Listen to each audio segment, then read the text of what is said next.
Padre amado, Señor Dios, Padre, te pedimos, Señor, que por favor, Padre, nos ilumines, nos llenes de tu gracia, que tu Espíritu Santo que está en nosotros, Señor, haga su manifestación alumbrándonos los ojos del entendimiento, dándonos comprensión de la belleza, de la grandiosidad de este pasaje de tu palabra, oh Dios. Oh Señor,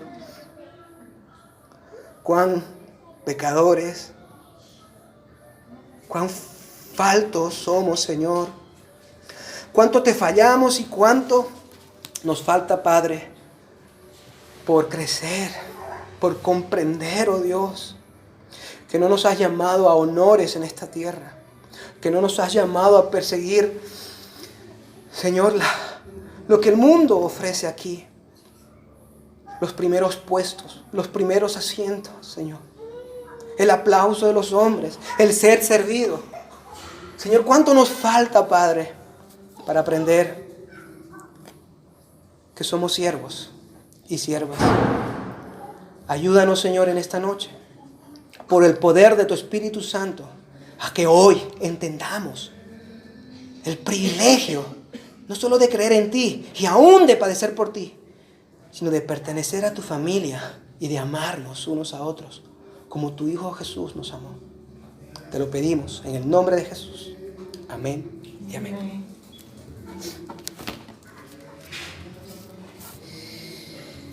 El mundo, hermanos, normalmente tiene personas que aman y que no aman, ¿cierto?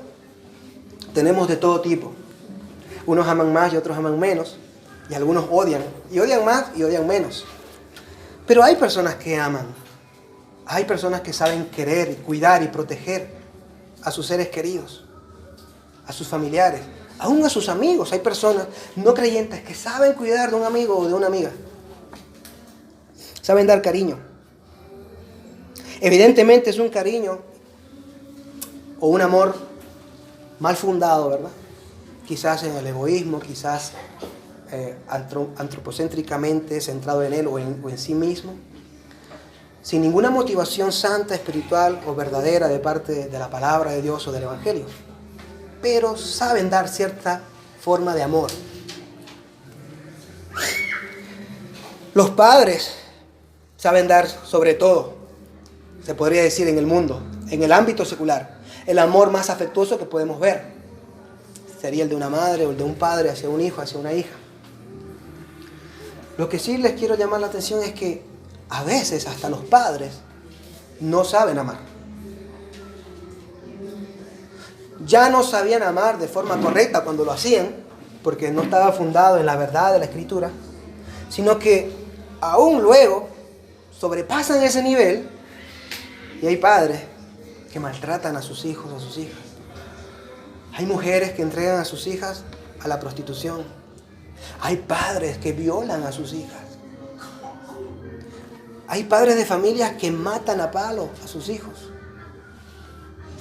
No es desconocido, en la noticia al día está candente. No será así entre nosotros, hermanos. Jamás. La iglesia de Dios, los discípulos de Cristo, los seguidores del Señor, están llamados a amarse de una manera sobrenatural. Y no sobrenatural en el sentido místico, de sensaciones esotéricas de amor, sino sobrenatural en el sentido de amar a aquello que es difícil amar, de amar por encima de sobre cualquier circunstancia, incondicionalmente. Un amor que no espera recibir de vuelta el amor dado, imitando a nuestro Señor Jesucristo, quien dice la palabra que nos amó primero y por eso le amamos nosotros. El cuerpo de Cristo, la iglesia, está llamada a amarse, a servirse de una manera sobrenatural. Y el Señor Jesucristo se encargó, Él personalmente, antes de irse, no inspirando a sus autores posteriores, sus apóstoles, sino Él mismo se encargó en vida de darnos un ejemplo vivo, vívido, veraz, de cómo debemos de amarnos y cuidarnos los unos a los otros. Y eso es lo que vamos a estar viendo en esta noche. Eso es lo que nuestro texto habla en esta noche.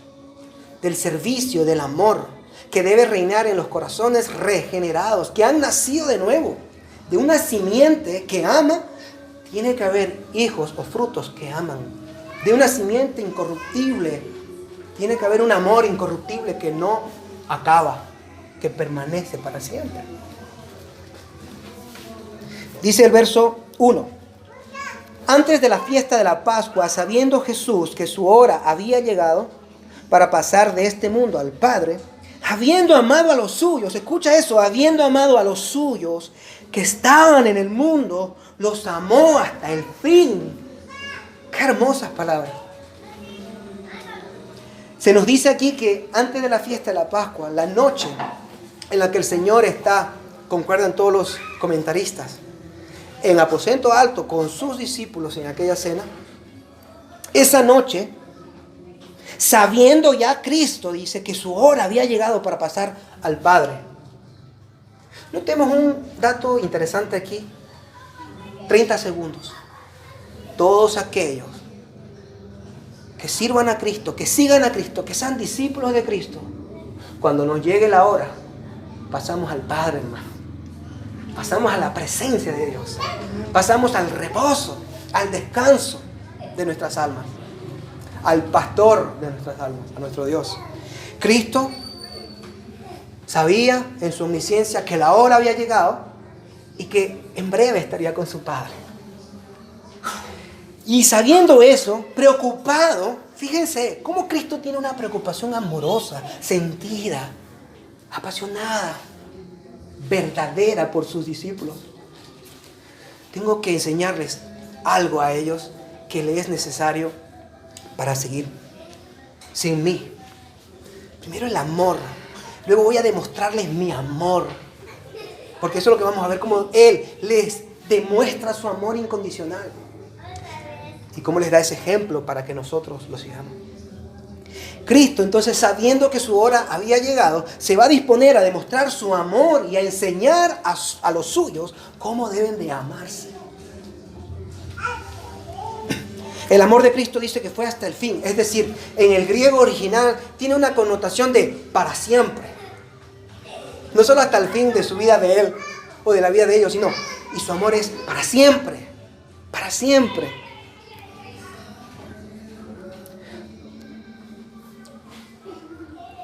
El verso 2 al 4 dice: y durante la cena, como ya el diablo había puesto en el corazón de Judas Iscariote, hijo de Simón, el que lo entregara, Jesús, sabiendo que el Padre había puesto todas las cosas en sus manos y que de Dios había salido y a Dios volvía, se levantó de la cena y se quitó su manto y tomando una toalla se la ciñó. Vemos pues aquí que estamos en la cena. Lo dice el verso 2. Y que el diablo, de una manera que no se nos explica en ninguna parte de la Escritura, y aquello que no se habla, no podemos nosotros divagar y especular de una manera concreta. Pudiéramos especular de una manera superficial. De aquello que no se nos habla explícitamente, no debemos de adentrarnos y decir más o menos de lo que el texto dice. Aquí se dice que Satanás había puesto en el corazón de Judas Iscariote el entregarlo. Pero es sorprendente que Satanás no solamente puso eso en el corazón de Judas, sino que había puesto en el corazón de Pedro. Había pedido a Pedro ser zarandeado y había puesto en Pedro el ¿qué? El negarlo. El negarlo. Así que de alguna manera que no comprendemos a veces Satanás con sus artimañas, sus astucias, que no debemos ignorar sus ardides, dice el apóstol. Influencia pensamientos inadecuados en nosotros, ideas, sentimientos que no corresponden a la palabra ni al Espíritu Santo que mora en nosotros. El Señor sabía que Judas era el que lo iba a entregar. Y Judas estaba allí presente esa noche. Y es una pieza muy importante. Yo diría que una de las claves para comprender la magnitud del amor de Cristo en ese momento. Lo veremos más adelante.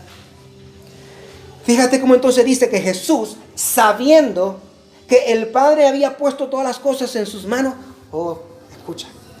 Todas las cosas en sus manos. ¿Qué significa? Todo lo que el Padre, o todas las cosas, el Padre las había puesto en sus manos. ¿Qué significa eso? Significa que Él es el supremo sobre la creación. Que Él es el todo en todo y por todo. Y de todo. Significa que todo es de Él, por Él y para Él. Y que todo lo gobierna Él. Y que todo juicio incluso se le ha dado al Hijo. Para que el Hijo haga juicio en el día final. Todo es de Él. Todo es por Él y todo es para Él. También significa que el honor más grande, el grado de majestad, el grado de honra, el grado de grandeza o de majestad que cualquier criatura pudiera tener en el mundo, no, en este caso cualquier ser, vamos a decir, no criatura, que pudiera tener en el universo, alguien lo tiene Jesucristo. Jesucristo es el ser de mayor gloria, honra, honor, majestad que pudiera haber en el universo. ¿Por qué? Porque todo está bajo Él, bajo su mano, bajo su autoridad. ¿Te imaginas? Aquel que puede demandar y exigirte cualquier cosa porque todo es de Él. Aquel que puede hacer cualquier cosa con lo que está aquí porque es de Él. Aquel que puede hacer lo que le place según la buena voluntad que Él tiene en sí mismo es Jesucristo. El Dios soberano lo conocemos. El Verbo soberano que está sobre todas las cosas. Y que tiene una supremacía sobre toda cosa creada. Porque el Padre se lo ha dado. Dice que ese ser, que ahora vemos su gloria y su majestad, fíjate lo que dice. Se levantó. Estaban en la mesa, estaban en la cena, ¿recuerdan? Se levantó de la cena y se quitó su manto y tomando una toalla se la ciñó. En la cultura hebrea, la cultura judía, yo quiero darte un poco de una imagen gráfica. Las cenas no se dan como nosotros cenamos, en una silla. No nos sentamos en sillas, en una mesa y comemos, ¿verdad? Los hebreos se sientan en el suelo, los judíos se sientan en el suelo, tienen unas alfombras. Y ellos se sientan de lado. No me voy a sentar, pero más o menos así de lado, con las piernas para un lado, para atrás. Y se apoyan con la mano derecha. Y comen con la mano izquierda. Así comen los hebreos, los judíos. Y esto es importante para luego entender una parte más adelante. Cristo se levanta de esa postura. Y de pronto dice que al levantarse, se quita el manto. Ya cualquiera estaría ahí preguntándose, ¿y este qué está haciendo? ¿Te vas, Señor? ¿A dónde vas? Vamos a empezar, o bueno, ya hemos empezado, estamos recién comenzando la cena. ¿A dónde vas? ¿O qué vas a hacer? Pero luego, esa posible pregunta y respuesta, autorrespuesta de quizás va a salir un momento a tomar aire, vuelve a entrar. ¿Qué pudieron pensar los discípulos? Se ve más dificultad aún cuando ve tomar una toalla y ceñírsela. Se saca el manto y se toma una toalla y se la ciñe. Pero ¿qué piensa hacer el Señor? ¿Qué piensa hacer Cristo? El verso 5 nos dice entonces, vamos a leer del 5 al 12 y lo vamos a meditar. Luego echó, de haberse levantado, ¿verdad? De haberse ceñido la toalla, luego echó agua en una vasija y comenzó a lavar los pies de los discípulos y a secárselos con la toalla que tenía ceñida. Entonces llegó a Simón Pedro. Este le dijo, Señor, ¿tú lavarme a mí los pies? Jesús respondió y le dijo, ahora tú no comprendes lo que yo hago, pero lo entenderás después. Pedro le contestó, jamás me lavarás los pies. Jesús le respondió, si no te lavo, no tienes parte conmigo. Simón Pedro le dijo, Señor, entonces no solo los pies, sino también las manos y la cabeza. Jesús le dijo, el que se ha bañado no necesita lavarse, excepto los pies, pues está todo limpio y vosotros estáis limpios, pero no todos. Porque sabía quién le iba a entregar, por eso dijo, no todos estáis limpios. Entonces, cuando acabó de lavarles los pies, tomó su manto y sentándose a la mesa, otra vez les dijo, ¿sabéis lo que os he hecho? Wow, hermano, qué tremenda la escena, ¿cierto? ¿Logran medio imaginarla por lo menos o visualizarla un poco en sus mentes? La escena es fuerte, es tremenda. Dice entonces que él echó agua en una vasija y comenzó a lavar los pies de los discípulos y a secárselos con una toalla que tenía ceñida.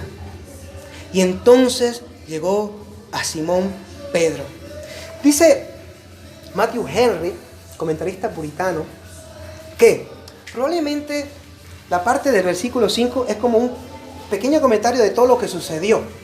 Y empieza entonces a destacar lo que empezó al principio, antes de lavar los pies, con Simón. Es decir, que Jesús, tras levantarse, al primero que se acercó fue a Simón para iniciar el lavado de pies.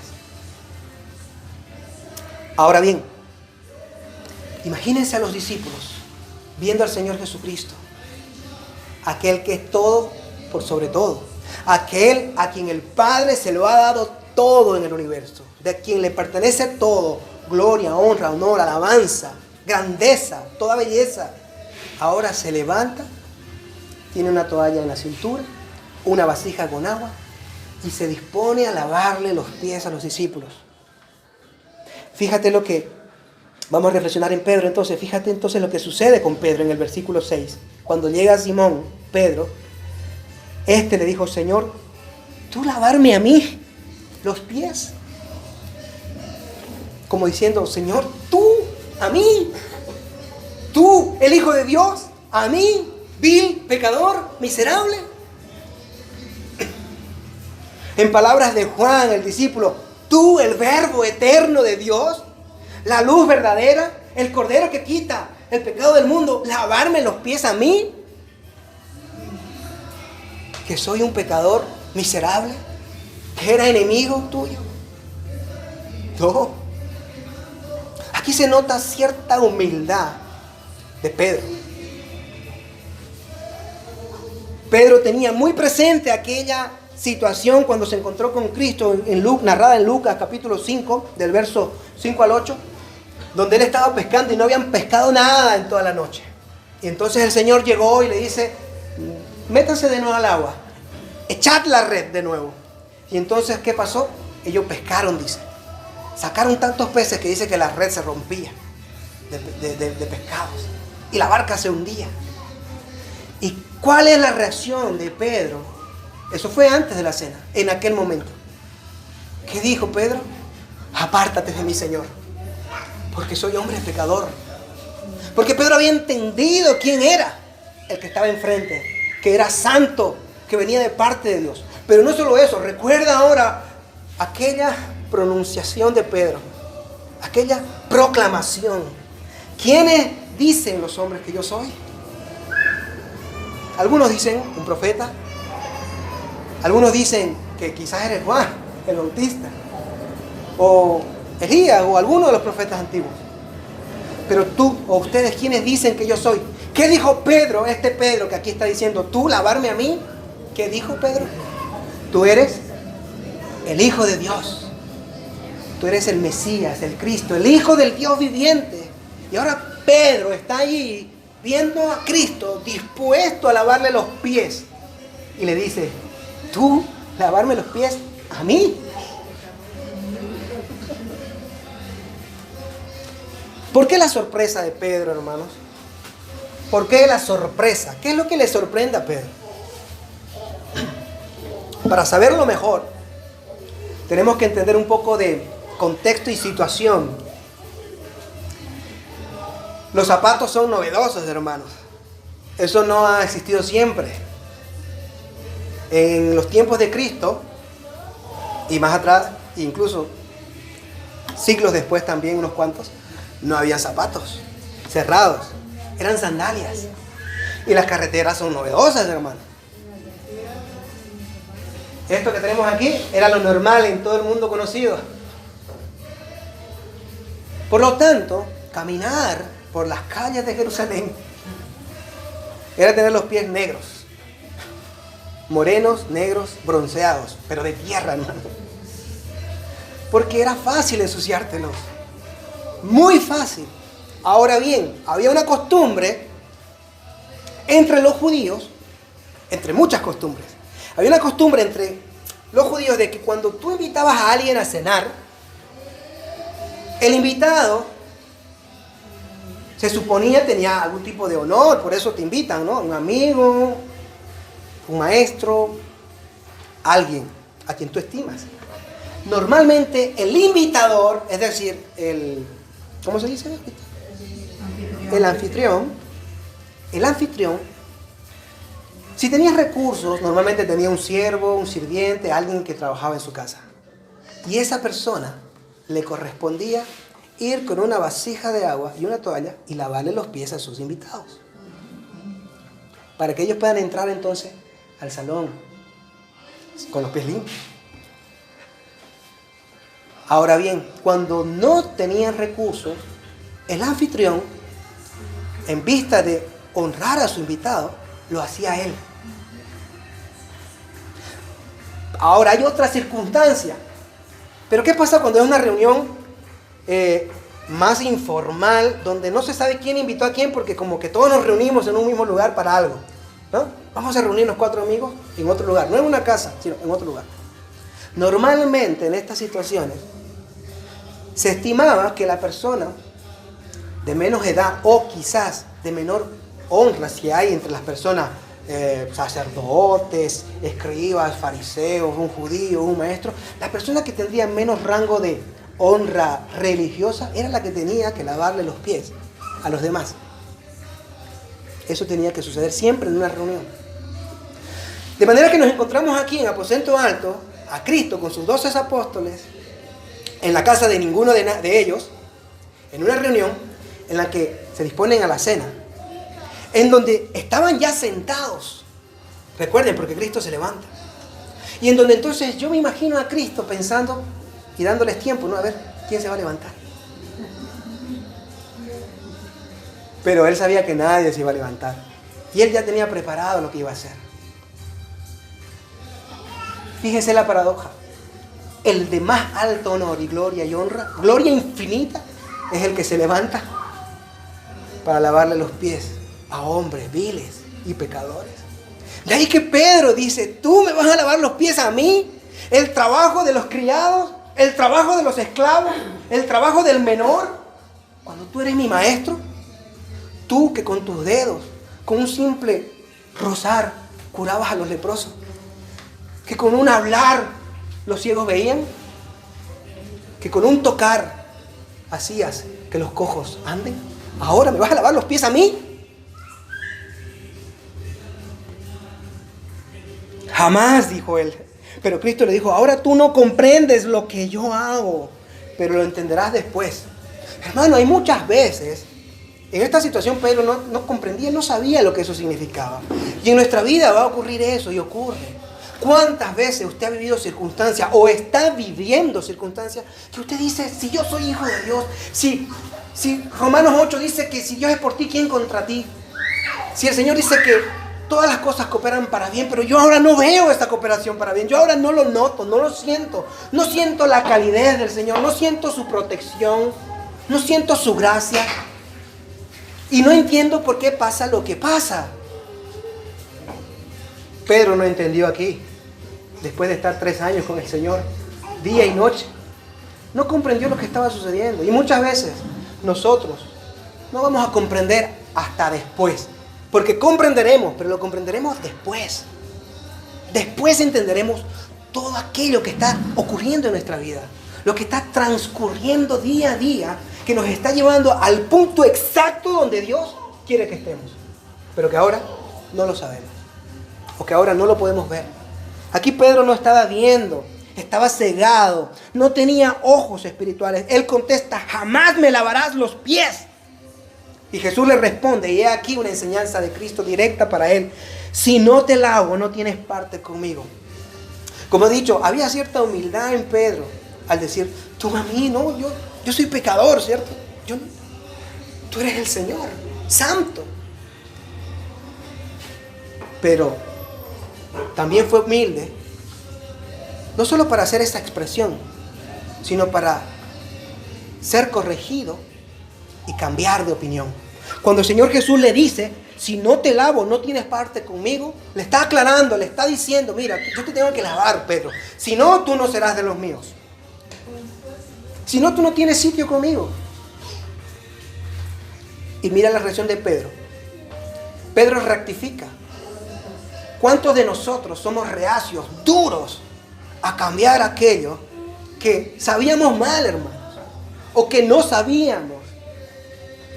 Y que cuando se nos corrige, nos cuesta aceptar, cambiar, dar la vuelta a la dirección, aceptar la palabra y decir eso es cierto, aunque me corte o aunque me queme, ya que la palabra es una espada de doble filo y es como fuego que quema. Pedro no solo tuvo la humildad para reconocer su pecaminosidad delante de Dios, delante de Cristo, quien era Dios mismo, sino que luego tiene también la humildad de rectificar, porque él dice lo siguiente, miren el cambio drástico, inmediato de Pedro. Pedro dice, oh Señor, entonces no solo los pies, lávame también las manos y la cabeza. Ahora sí, ¿no, Pedro? Ahora Pedro se pasó al otro extremo. No quiero que me laves nada, ahora lávame más. Tírame un baño, Señor. Pero Pedro seguía sin entender una parte. Las palabras de Cristo eran palabras espirituales. Pedro estaba en ese momento como los judíos, cuando Cristo les dice, si no tomáis de mi sangre y coméis mi carne, no tendréis vida. Y los judíos se quedaron ahí. Duras palabras son esas. O sea, ¿qué dice, Señor? Y Cristo tuvo que aclararle. Las palabras que yo les estoy diciendo son vida, son palabras espirituales. Son palabras espirituales. Pedro no estaba viendo que el lavamiento simplemente era un símbolo de algo que Cristo estaba haciendo. ¿Qué significa este lavamiento, hermanos? Tenemos que hablar de por qué ahora Cristo va a decir algo que nos podría desconcertar y que muchos no entienden. Mira lo que dice Cristo. El que se ha bañado no necesita lavarse excepto los pies, pues está todo limpio y vosotros estáis limpios, pero no todos. Es obvio que aquí Cristo está hablando de forma literal. Ya está bañado, pero bueno, porque andamos con sandalias, solo los pies están sucios y es lo único que necesitamos limpiar. En verdad, Cristo está usando un ejemplo literal, pero es una analogía metafórica para hablar del lavamiento espiritual. Está usando una realidad para decir lo siguiente. Todos ustedes ya están limpios, les dice. Pedro, tú ya estás limpio. Tú ya eres hijo mío. Tú ya estás conmigo. Pero necesitas ser santificado. El lavamiento por completo de nuestro cuerpo o de la cabeza, como dijo Pedro, y nuestras manos, vendría a ser la justificación, es decir, nuestra salvación. Todos estamos justificados, lavados por medio de la palabra, dice el apóstol Pablo a Timoteo. Todos hemos sido lavados y renovados en su palabra. Y hemos nacido del Espíritu Santo. Pero no todos estamos enteramente y completamente santificados. Es más, ninguno. De ahí que es necesario lavarnos siempre los pies. El lavamiento de los pies aquí significaba la santificación de nuestras vidas. Ser santificados día a día y renovados por medio de la palabra de Dios y la comunión con Él. Bien. Pedro entendió finalmente entonces. Ahora Cristo dice en el verso 11 al 12, porque sabía quién le iba a entregar, por eso dijo, no todos estáis limpios. Entonces cuando acabó de lavarle los pies, tomó su manto y sentándose a la mesa, otra vez les dijo, ¿sabéis lo que os he hecho? Aquí está la parte, aquí está el clímax, hermano. ¿Dónde? Mira lo que dice. Dice que él sabía quién le iba a entregar. Yo sé que aquí hay uno que me va a entregar. Aquí hay uno que es un traidorcillo,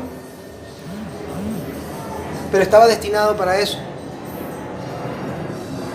¿Será que el Señor, que amó a los suyos hasta el fin, en este momento en que iba a lavarle los pies a sus discípulos, le lavó los pies a Pedro? Pedro, a ti te va a lavar los pies. Hombre, Pedro, tú necesito tu garra. Jacobo, tú también, tú vas a ser el pilar de la iglesia, Jacobo, al principio, aquí en Jerusalén. Juan, ni que se diga, Juan, o sea, por favor, Apocalipsis te lo voy a dar a ti, vamos. Y así a cada uno de los discípulos. ¿Y tú crees que cuando llegó a Judas, dijo, Judas, no, tú no, porque tú me vas a traicionar, nos vemos? Y se pasó al siguiente. ¿Creemos que Cristo hizo algo así? No se nos dice nada de eso. El pasaje no dice nada parecido, ni siquiera una pista que nos lleve a especular sobre ello. Todo lo contrario, hace como un resumen de conclusión. Él dice, cuando acabó de lavarle los pies a todos. Cristo no solo le lavó los pies a sus discípulos, a los suyos, a los que él amaba, también le lavó los pies a su traidor. Le lavó los pies a su traidor, hermano. Cuán difícil para nosotros es, cuán difícil es, no solo amar a los que nos aman, hacer bien a los que nos hacen bien. Cuán complicado es hacerle el bien, no saltarnos nuestra bondad a aquellos que nos van a traicionar o que nos han traicionado, que nos han hecho daño. O que sabemos que en cualquier momento aprovecharán la oportunidad para volver a dañarnos. Fíjate lo que hizo el Señor. Es increíble, ¿verdad? Le lavó los pies a su verdugo, a su traidor. Vemos al ser de más alto honor, grandeza y belleza, aquel que es digno de recibir la honra más sublime que pudiéramos dar. Bajarse, humillarse, no solo humillarse y estar entre los hombres, sino que rodearse de luego de un grupo, hacerlos sus discípulos, vivir con ellos, comer, dormir con ellos. Pero no solo eso, sino que entre uno de ellos hay un traidor, al cual él trató de la misma forma que a todos los demás. Eso es increíble, hermanos. Usted sabe que nadie tenía alguna sospecha de Judas. Eso es increíble. Nadie sospechaba que Judas fuera el traidor. Cuando Cristo dice entre nosotros aquí está el traidor, nadie dijo, ese es Judas. Ese es Judas, seguro. Yo me lo olía. Mira, Juan, ven. Seguro que es Judas. Nadie pensó. ¿Sabes qué pensaron ellos? ¿Seré yo? ¿Seré yo? ¿Seré yo, Señor? ¿Seré yo? Porque, primero, por dos razones. Judas pasaba perfectamente como un cristiano, como un discípulo. Actuaba como ellos, hablaba como ellos, hacía las mismas cosas que ellos. Y dos, Cristo trató a Judas como lo trató a todos los demás. De tal manera que nadie podía sospechar siquiera que Judas sería el traidor. Que nosotros ahí podamos, hermanos, sacar de nuestro corazón, es difícil, sacar de nuestro corazón esa reticencia a ayudar o a dar o a ser benevolentes con aquellos que sabemos nos han hecho mal, hermanos. El Señor aquí no solo nos enseña a amar a los nuestros, que sí, esa es una enseñanza clave a su iglesia, a sus hermanos, sino que nos enseña a que a veces tendremos que amar a los que no están por nosotros y que quizás están contra nosotros. Siempre van a haber personas en contra tuya. Yo quiero que sepas que siempre van a haber personas en contra tuya, que te desearán el mal, que pensarán mal de ti, mal de tu trabajo, mal de tus amigos, o mal incluso de tu forma de ser, de tu vida. Pero tenemos que amar a esas personas. Si no, ¿qué demás hacemos? ¿No hacen lo mismo los recaudadores de impuestos? Y si saludáis solo a los que os saludan, ¿no hacen lo mismo los gentiles? ¿En qué sois vosotros diferentes? Dice el Señor Jesucristo. Sed pues perfectos, como vuestro Padre es perfecto. Continúa. El texto termina en el verso 12 con una pregunta clave. ¿Sabéis lo que os he hecho? ¿Lo entendéis? ¿Habéis comprendido? Vosotros me llamáis maestro a mí y me llamáis Señor. Me llamáis maestro y Señor. Y tenéis razón porque lo soy. Cristo le dice, ustedes me llaman a mí el maestro y me llaman el Señor. Y eso es cierto, yo soy vuestro maestro y yo soy vuestro Señor. Pues, si yo, dice Cristo, el Señor y el maestro, os lavé los pies, vosotros también debéis lavaros los pies los unos a los otros. Si yo soy el maestro, fíjate, ¿quién tenía que lavar los pies en una cena como esta? El menor. El menor en honra dentro del grupo, o de nombre, o de clase social. ¿Y quién fue el que lavó? El mayor de todos. En este momento, el mayor de todos. ¿Ustedes se acuerdan de aquella oportunidad cuando un fariseo invita a Cristo a una cena en su casa? Y de pronto viene una mujer y entra a esa casa con un perfume de alabastro. Lo deposita y lo derrama sobre sus pies. Y con sus lágrimas y con sus cabellos le seca los pies. ¿Y qué piensa el fariseo? Si este fuera el Mesías, sabría quién es esa mujer. Este ni sabe quién es. Y eso significa que este no es el Mesías. Este es un impostor. Esa mujer que lo está tocando es una pecadora. Y entonces el Señor procede a contarle una parábola. Déjame decirte algo, le dice. Había un hombre que le debía a otro $10,000. Y este le pedía cobrado. Pero este le perdonó cuando el otro le pidió clemencia. Y al salir el perdonado, encontró a otro que también le debía a él. Pero este le debía menos, $100. Pero lo atormentaba y le decía, págame, págame. Y el otro le dijo, ten piedad. Y no lo perdonó y lo metió a la cárcel. ¿Verdad? Pero luego hablamos de ¿a cuál de los dos amaría más el Señor? Perdón, amaría más a su perdonador, ¿no? El que perdonó mucho, al que se le perdonó mucho o al que se le perdonó poco.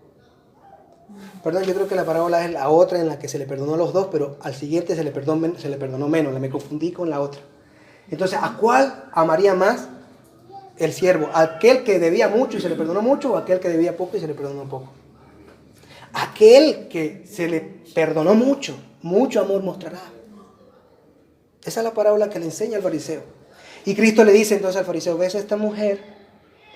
Yo entré a esta casa y tú no me diste beso, que era otra costumbre, de darle un beso al que venía a tu casa. No me recibiste con beso. Y ella no ha dejado de besar mis pies. No me diste agua para lavarme los pies, sin embargo ella ha derramado un perfume de alabastro y con sus lágrimas y con sus cabellos me los está secando. De cierto te digo que sus muchos pecados le son perdonados. ¡Wow! Tú, fariseo, tú te crees limpio, ¿verdad? Tú te crees que no tienes pecado. Perfecto. Allá tú. Yo he venido por pecadores, no por justos. Y si tú te sabes justo, tú no me necesitas. Aquí el Señor hace esta pregunta clave. ¿Sabéis lo que os he hecho? Yo soy el maestro y os he dado un ejemplo para que así como yo os he servido en este preciso momento, quien soy el de más alto honor y honra y gloria aquí, me he hecho servidor a vosotros. Me he hecho servidor de vosotros. Os he dado ejemplo, dice el verso 15, para que hagáis así los unos por los otros. Y el 16, en verdad os digo, un siervo no es mayor que su Señor, ni un enviado es mayor que el que lo envió. Yo soy el Señor. Y si yo me he dispuesto a hacer eso por vosotros y por Judas, diría, ¿en qué cabeza cabe de alguno de ustedes y en qué situación que tú me presentes o me orquestes o me cuentes o te inventes, cabe que tú no hagas lo mismo por algunos de tus hermanos? Cuando tú jamás estarás en mi posición y yo hice todo esto por ustedes. ¿En qué situación tú estarás alguna vez en mejor situación que yo para que digas, no, yo no voy a hacer eso porque eso eras tú, Jesús, que estabas ahí, pero yo estoy por acá, más alto que tú? Nunca. Yo soy tu Señor. Y si tu Señor hizo eso, ¿no lo harás tú? ¿No lo harás tú? Te he dado el mayor ejemplo y te he dado el ejemplo con el mayor grado de gloria y honra posible que te podía dar, que soy yo. Para que tú nunca digas, no, es que eso es según, depende de la situación y a quién y quién sea. No, mi hermano, no depende de la situación de quién sea. A todos. ¿Y sabes qué, hermano? Especialmente a las personas que no son quizás de nuestro rubro social, cultural, racial. ¿Cuánta división hay en la iglesia por el tema de la raza, el tema de la cultura, el tema de la clase social? El Señor, por medio del apóstol Pablo, hablándole a Timoteo, le dice que los ricos ayuden a los más necesitados. Hermano, nosotros no debemos tener barreras para servirnos. Debemos de servirnos los unos a los otros. ¿Y saben qué? A veces, hasta el que tiene que ser servido, se tiene que quitar el orgullo y dejarse servir. Porque a veces dice, no, yo no necesito. Tranquilo, que estoy bien. No, también debe de sacarse el orgullo y servir, dejarse servir por aquel que está dispuesto a ayudarle. Rompamos esas barreras, hermano. Rompamos las barreras, porque Cristo nos ha dado un ejemplo claro y vivo.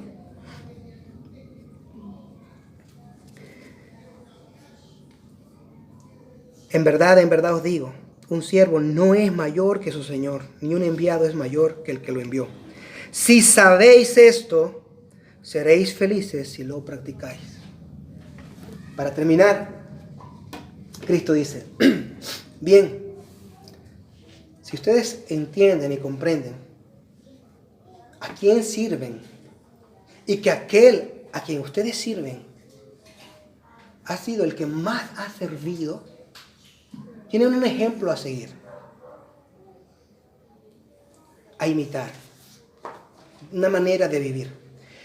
Y os digo que esta forma de vivir y de sentir y de hacer las cosas, como discípulos míos, es la única que te va a llenar de dos cosas. Una paz que sobrepasa todo entendimiento y un gozo que hace a un Pablo en una cárcel fría decir, regocijaos, alegraos. Que dice, todo lo puedo en Cristo que me fortalece. Un Pablo contento que dice, yo preso en el Señor, os añoro. Para estar con el gozo de Pablo, cantando himnos en una cárcel, hay que vivir una vida de servicio. Y Pablo, como Cristo, lo imitó y entregó su vida. 5 veces me han azotado por los judíos, dice. 2 veces estuve en naufragio. Una vez me dieron por muerto cuando me apedrearon. En caminos, en peligros. Todo por vosotros, por amor a los escogidos, porque me debo a vosotros, dice. ¿Cuántos de nosotros necesitamos más del espíritu de Pablo, el cual es el espíritu de Cristo? De servirnos, de amarnos, de imitar a Cristo, de lavarnos los unos a los otros. Y finalmente, entonces, para terminar, haciendo la aplicación de que si sabemos esto y practicamos el amor y el servicio los unos a los otros, ¿seremos felices? Hay dos formas, entonces, en las cuales podemos hacer esto. Porque ustedes preguntarán, ¿cómo principalmente se desarrolla este lavarnos unos a otros? Primero, una ayuda general, sencilla. ¿Ves a un hermano en necesidad, en problemas? Ayúdalo, si puedes. Ayúdalo. Porque si un miembro del cuerpo se duelen todos. Hermanos, ama a tu hermano. Conduélete por él. Es más, creen en sus vidas una costumbre sana, no fingida, de corazón, verdadera, de preguntarle a tu hermano, ¿cómo estás? ¿Estás bien? ¿Te puedo ayudar en algo? ¿Necesitas algo?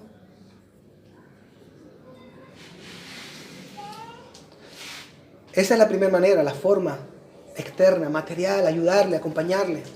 La segunda, hermanos, la segunda forma en que nosotros nos lavaremos los pies los unos a los otros es ayudándonos en el proceso de nuestra santificación. Hermana Trinidad, ¿cómo está usted? ¿Cómo está su vida, hermana? Su vida de oración. ¿Cómo está con la palabra? ¿La puedo ayudar? ¿Quiere que ore por algo? Yo ya estoy orando por usted, pero necesita que ore por algo concreto. ¿Hay alguna lucha por la cual quiere que yo ore? Hermano, no lo vi el domingo en el culto. ¿Cómo está? ¿Qué pasa? ¿Quiere que pase por usted y lo acompañe para que vayamos este domingo juntos? Lo estuvimos extrañando. No se aleje del Señor. La exhortación, la edificación mutua, el llevar las cargas los unos de los otros, el amarnos los unos a los otros, soportarnos unos a otros, confesar nuestros pecados los unos a los otros, dice el apóstol Pablo. ¿Tienes alguna lucha? Lo que hables conmigo es entre el Señor y mí. Entre tú y yo y el Señor. Y créeme que yo también tengo mis luchas. Puedes hablar con sinceridad. Para que oremos los unos por los otros. Para que nos apoyemos unos a otros. Y para que nos amemos. Imitando al Señor. Obedeciendo el mandamiento. Lavaos los pies los unos a los otros. ¿Quiénes pueden hacer esto, hermanos? Ciertamente solamente aquellos que son hijos de Dios. Solo aquellos que están en el aposento alto espiritualmente, representado en esos 11 hombres. Vamos a olvidarnos al final de Judas. Todos los que tenemos la fe de cualquiera de esos 11 hombres por los cuales el Evangelio fue predicado en el mundo entero, somos los únicos que podemos amar de esta manera y que debemos de amar de esta manera. Es una orden, es un imperativo. Aquel que no es cristiano y que no ha nacido de nuevo, en verdad diría, esto es una locura, esto no se puede, esto es difícil. No, difícil no, esto es imposible. Yo allá hay una señora que me tiene hasta aquí y el de allá hasta acá. No, imposible. En realidad es imposible. En verdad es imposible para él o para ella. Pero no para Dios. Porque para Dios, en cuanto a la regeneración, a la salvación, todo es posible. Aún que un rico entre al reino de los cielos. Ya que era tan difícil como que un camello entrara por el ojo de una aguja. Por tanto, hermanos, si tú no eres creyente, si a ti ahora mismo todo esto que te he dicho, esto que se ha expuesto de la palabra de Dios, te parece demasiado difícil, incluso gravoso para ti, como no, necesitas arrepentimiento. Necesitas conversión. Necesitas salvación en primer lugar. Para entonces tener el corazón regenerado, un espíritu renovado, afectos renovados, mente renovada y mandamientos nuevos para tu vida. Amén. Así que yo te invito a que, como creyente, ahora mismo en la oración que vamos a orar, para terminar, medites en el amor a tu hermano. ¿Cómo has estado amando a tu hermano? Pregúntate. Es más, piensa en tu mente y imagina que Dios te pregunta, ¿cómo has amado a mis hijos, a tus hermanos? Pero si no eres creyente, pídele perdón a Dios. Arrepiéntete ahora y entrégale tu vida. Entrégate al señorío de Jesucristo. Amén. Medita en eso. Vamos a orar.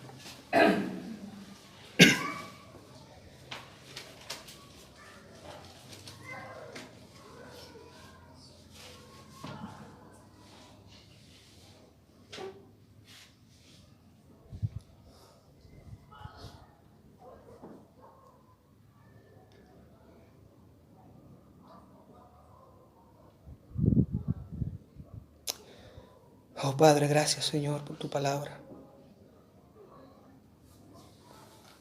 Padre, perdónanos.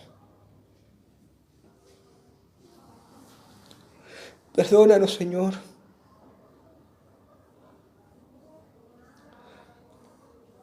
Nuestro pecado, Señor, nuestra falta de amor los unos por los otros. ¿Cuántas veces fallamos en aquello esencial, Señor? Aquello que tu palabra dice que reconoce a tus discípulos, amándonos unos a otros. Padre, por favor, oh Dios, toca nuestros corazones hacia un amor más alto por tu iglesia, por el cuerpo de tu Hijo Jesús, cada miembro de ese cuerpo glorioso. Un cuerpo que tú estás santificando, lavando, dejándolo sin mancha, preparándolo para aquella boda maravillosa con tu Hijo. Padre, obra en la vida, en los corazones de mis hermanos que están aquí presentes. Padre, por favor, que tu Espíritu Santo haga la regeneración. Abre los corazones, Señor. Derrama de tu salvación. Que hoy sea un día de fiesta en los cielos, porque uno que había estado perdido será encontrado. Señor, ayúdanos a amarnos con amor entrañable, oh Dios, con un amor no jactancioso, no indecoroso, Señor, no fingido, sino verdadero. Un amor incondicional, un amor sincero, Señor.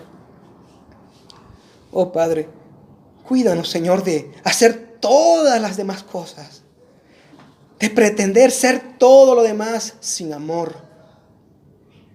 Porque sin amor nada somos. Si no tenemos amor, de nada vale nuestro servicio, de nada vale, Señor, venir a la iglesia, de nada vale habernos criado en una iglesia, de habernos casado en ella, o aún el día de mañana que nos velen en una de ellas, terminaremos condenados para siempre. Señor, el fruto de tu Espíritu en nosotros, el primer fruto es el amor. Oramos y te pedimos que tu amor en nosotros crezca, así como Cristo amó a su iglesia. Y que nuestro amor por ti también crezca, Señor, como un amor en primer lugar, supremo, Señor, siempre por ti. Y que a raíz de ese amor corran ríos, raíces de amor hacia nuestro prójimo, hacia nuestros hermanos, Padre. Amando a nuestra iglesia, tu iglesia, nuestros hermanos, tus hijos. Oh Padre, ayúdanos a orar por nuestros hermanos cada día. Y no solo los que están conocidos y presentes en nuestro círculo, sino por todos nuestros hermanos en cada rincón de la tierra, mi Dios. Orando fervientemente y en el Espíritu por todos los santos. Oh Señor, Padre, gracias por tu Hijo Jesús. Gracias, Señor, por ese ejemplo maravilloso de amor, porque tú nos has dado a tu Hijo, tu único Hijo, para tu gloria, oh Dios, para tu alabanza, Señor. Pero ciertamente porque nos amabas también, porque con amor eterno nos has amado, dice tu palabra. Porque en Cristo somos amados, así como le amas a Él, nos amas a nosotros. Gracias, oh Dios. Guarda, oh Dios, los corazones de mis hermanos. Llévalos con bien, Señor. Y durante esta semana que ellos puedan vivir una vida renovada, Señor. Entregada a tu palabra, a Cristo y al amor, a la fe, a la verdad, Señor. Oh Padre, te lo pedimos, oh Dios. En el nombre maravilloso, oh nombre que es sobre todo nombre, de tu Hijo Jesús. Amén.